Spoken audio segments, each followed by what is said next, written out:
எல்லாருக்கும் வணக்கம். இன்னைக்கு சூப்பரான முழு கத்திரிக்காய் கார குழம்பு எப்படி செய்யறதுன்னு பார்க்கலாம். இது எண்ணெய் கத்திரிக்காய் குழம்புன்னு கூட நீங்கள் சொல்லலாம்.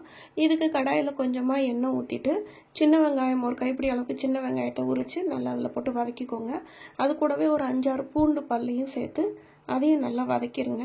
இந்த வெங்காயமும் பூண்டுமே நல்லா உங்களுக்கு வதங்கணும். வதங்க டேஸ்ட் நல்லா இருக்கும்.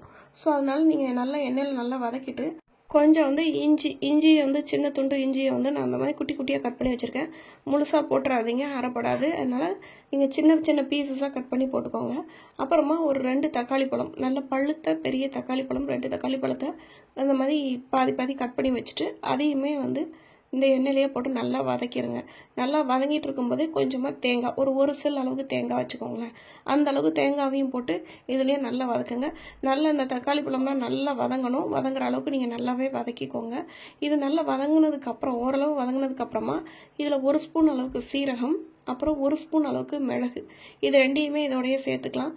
சேர்த்துட்டு நல்லா வதக்கி விட்டுருங்க. இந்த மிளகு சீரகமும் இதோட சேர்ந்து வதங்கணும். அப்படின்னா தான் நீங்கள் இந்த மிளகு ஒழுங்காக வதங்கலை அப்படின்னா ஒரு மாதிரி ஒரு பச்சை வாடை அடிக்கும். அப்புறமா காரத்துக்கு தகுந்தாப்புல ஒரு 3 காஞ்ச மிளகா. நீங்கள் இதில் காஞ்ச மிளகா மட்டுமே நீங்கள் போடணுன்னா கூட போட்டுக்கலாம். நான் காரப்பொடி வேறு சேர்க்க போகிறேன். அதனால 3 காஞ்ச மிளகா மட்டும் நான் இப்போ ஆட் பண்ணிக்கிறேன்.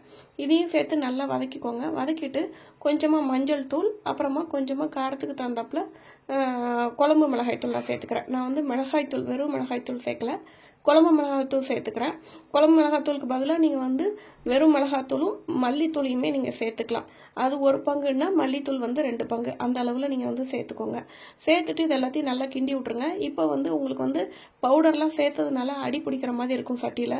ஸோ கொஞ்சமாக தண்ணி ஊற்றி இதை கொஞ்சம் நேரம் நல்லா வதக்கி விட்ருங்க. வதங்கும் போது இது கொஞ்சம் நல்லா வெந்து ஒரு மாதிரி குலைவாக ஒன்று போல் சேர்ந்து வரும்.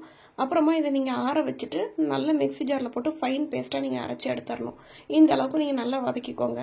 வதக்குனதுக்கப்புறமா இதை அப்படியே ஆற விட்டுருங்க.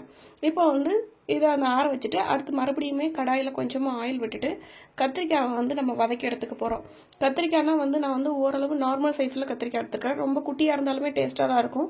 பெரிய கத்திரிக்காவை எடுத்துடாதீங்க. அப்புறம் அந்த விதை ரொம்ப முழுசாக இருக்கிற மாதிரி முத்தின கத்திரிக்காய் மாதிரி இருக்கும். ஸோ அதனால் நார்மல் சைஸ் கத்திரிக்காய் இந்த மாதிரி மேல் பக்கம் மட்டும், அதோட தலைப்பகுதியை மட்டும் கொஞ்சம் 2-3 அப்படி கீறி விட்டுட்டு அப்படியே எண்ணெயில் போட்டு நல்லா வதக்கிடுங்க. எண்ணெயிலேயே அதுக்கு ஓரளவு வதங்கினதுக்கப்புறமா குழம்பு வைக்கிற சட்டியில் நீங்கள் எண்ணெய் ஊற்றிட்டு கடுகு உளுந்தம்பருப்பு போட்டு வெடிக்க விட்டுருங்க. அது நல்லா வெடிச்சதுக்கப்புறமா கொஞ்சமாக கருவேப்பிலை சேர்த்துக்கோங்க. சேர்த்துட்டு அதையுமே நல்லா வதக்கி விட்டுருங்க. இதுக்கப்புறமா நம்ம வதக்கி வச்சுருக்கோம் இல்லையா கத்திரிக்காய், அந்த கத்திரிக்காயையும் இதையே ஆட் பண்ணிக்கலாம். கத்திரிக்காய் அதிலே ஆட் பண்ணிவிட்டு நம்ம அரைச்சி வச்சுருக்க அந்த பேஸ்ட் இருக்கு இல்லையா, அதையுமே இதுலேயே நம்ம சேர்த்துக்க போகிறோம். அரைச்ச பேஸ்ட்டை சேர்த்துட்டு அந்த மிக்ஸி கழுவின தண்ணியும் அதுலேயே நம்ம சேர்த்துக்கிறோம்.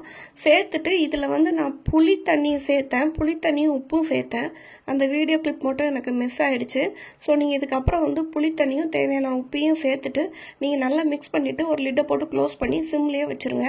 இது நல்லா எண்ணெய் பிரிஞ்சு வர்ற அளவுக்கு நீங்கள் விட்டீங்க அப்படின்னால சூப்பரான எண்ணெய் கத்திரிக்காய் குழம்பு ரெடி ஆயிடுச்சு. பிடிச்சிருந்தா செஞ்சு பார்த்துட்டு சப்ஸ்கிரைப் பண்ணுங்கள். தேங்க்ஸ் ஃபார் வாட்சிங்.